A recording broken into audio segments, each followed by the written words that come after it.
It's okay to not be okay, explains host Melanie Taddeo in this Melanie Minute on mental health. Mental health once was a topic simply not talked about, dismissed, or minimized. But mental health is part of our total health and wellness. Enjoy this Melanie Minute and make sure to subscribe to the program to receive notifications of newly published content. But before we jump in, here's a brief message about connecting possibilities.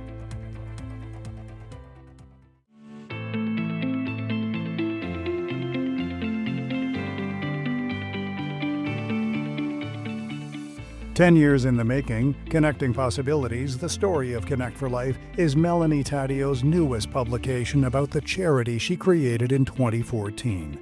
I'm Melanie Taddeo, the founder of Connect for Life.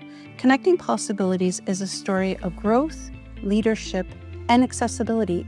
It is the story of Connect for Life. Available in paperback and EPUB versions globally through all major online retailers.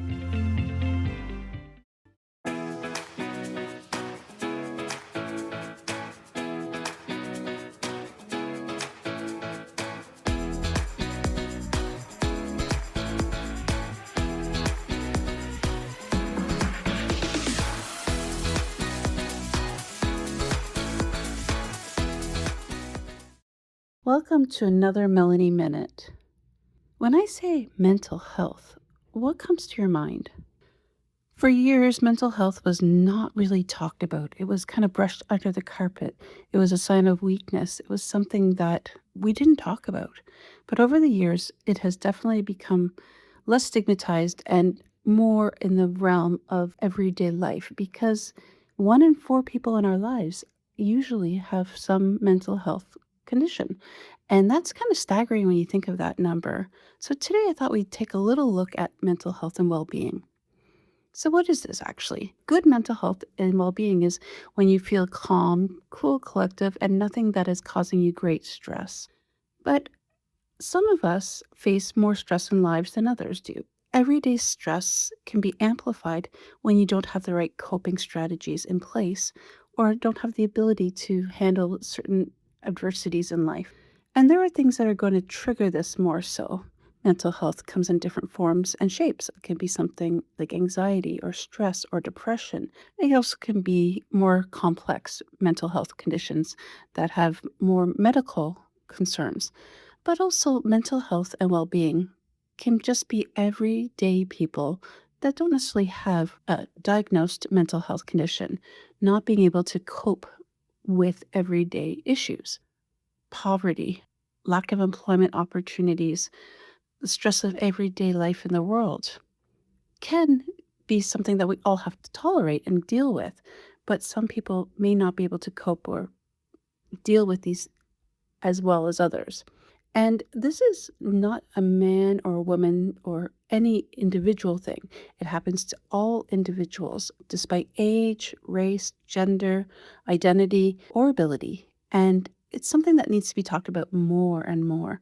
I remember growing up, whenever somebody would be experiencing a mental health crisis, it would be like, oh, they're going through something that we don't talk about, and it's all hush hush. But the reality is, the more that we talk about it, the more it's recognized, the less stigmatized it has become and more common. And people are talking about it openly, whether that's in the home, in the community, or even in the workplace or schools. Young people even encounter a lot of mental health crises, whether that's triggered from home life, school, or even on social media, because there are so many things that can trigger a mental health crisis. But let's just break it down a bit. So if a situation arises, perhaps it's an issue with parents and a child, or a spouse, or a partner, or friends, sometimes you're able to talk it through and work out the issues. Other times it's more than not being able to cope with it or solve the problem together, and people may sit and dwell on it and let it get bigger than it needs to be. It also may become so big that you can't just deal with it alone. You need some help. Other times it could be something that we're going through individually, something we're feeling but not able to vocalize it. And we stay caught up in our head. We have that little voice in our head that says negative thoughts. All of these different things may cause mental health crises. They can be as severe as self-harm and suicide, but others can just impact the way we deal with it on a daily basis. Some people that experience depression or low self-esteem may just stay cooped up in their homes, not want to get out of the house, and choose not to do anything. It's easier that way. Other people may voice it through anger or other not so nice ways to those that they love. Some people also think about ways that they just isolate themselves. Some other people don't know how to cope with it, so they just stay bottled up to the point where it explodes and it takes over their body physically, which all are not great ways. So, what can we do to address mental health issues? Well, we need to be talking more about the solutions and methods to coping. So, that could be anything from meditation, mindfulness, talking to somebody, whether it's a professional therapist or a family member or a friend, verbalizing how you're feeling. Some people will do journaling, others will do exercise. There's a lot of different ways getting out in nature and really just being at peace of mind. Whatever works for you is individual and may not work for the next person, but doing something and acknowledging what you're going through and knowing you're not alone, that there are a lot of things happening across the world that other people are going through and experiencing. It's also important to realize that when you are experiencing something in mental health, it's okay to say you're not okay. And this is something that a lot of people have picked up on because instead of sitting in shame and blame, talking about it, verbalizing that you need help is the first step to taking action. There are support groups, there's cognitive behavioral therapy, there's different things that are out there to help people, but unless you ask for help, you may not realize what it is you need. The one thing about mental health and well-being is that there's no one size fits all because everybody's experience with it is different. Now, yes, there are medications and therapies that can help, but they may not fit for everybody.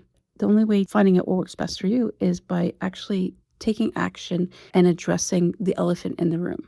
Now, individuals with disabilities are more likely to encounter mental health issues because there are different experiences that they're going through, the lived experiences. Not only do they have the challenges of their disability on a daily basis, but also the external community impact, social people not seeing people with disabilities for their abilities, but seeing them as less than. This may help in work, at school, in the community, and that also has a different impact. So it is very important for every person to be able to feel confident that they can express how they're feeling in different ways. And there are different programs out there for individuals with disabilities going through mental health challenges. Most communities have resources such as the Family Services of Peel or Family Services of Toronto have therapy, counseling. CAMH has a lot of great programs, and even Connect for Life has programs for individuals facing mental health challenges. But it's important for you to identify and find out the different resources in your community that fit your needs. And it's okay to ask for help. So why are we talking about mental health and well-being? May is Mental Health Month, and it's something that is of people's minds. But it's also important for us to know that as the weather changes, as the seasons change, mental health comes up more and more because any change can be stressful.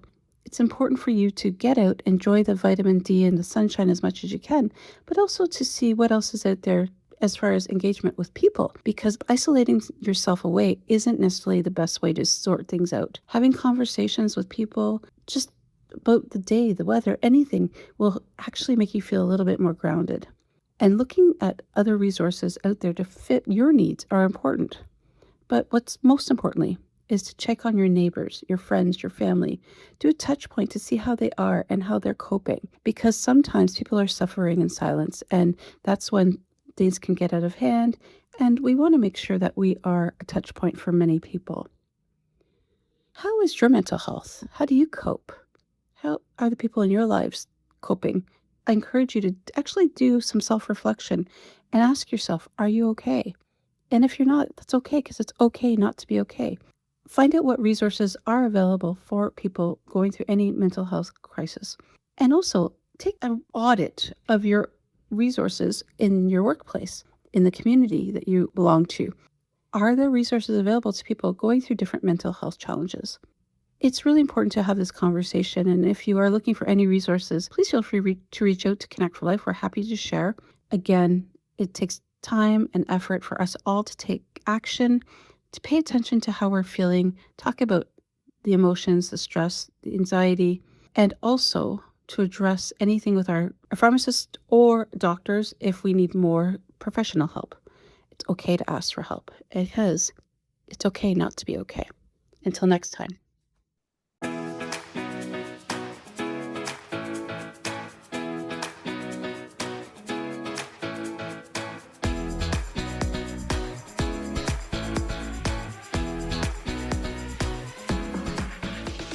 You have been listening to Connect for Life, the podcast. Connect for Life is a Canadian-based registered charity committed to eliminating barriers for people with disabilities. Visit connectforlife.ca and join us in helping people with disabilities become the champions of their growth stories.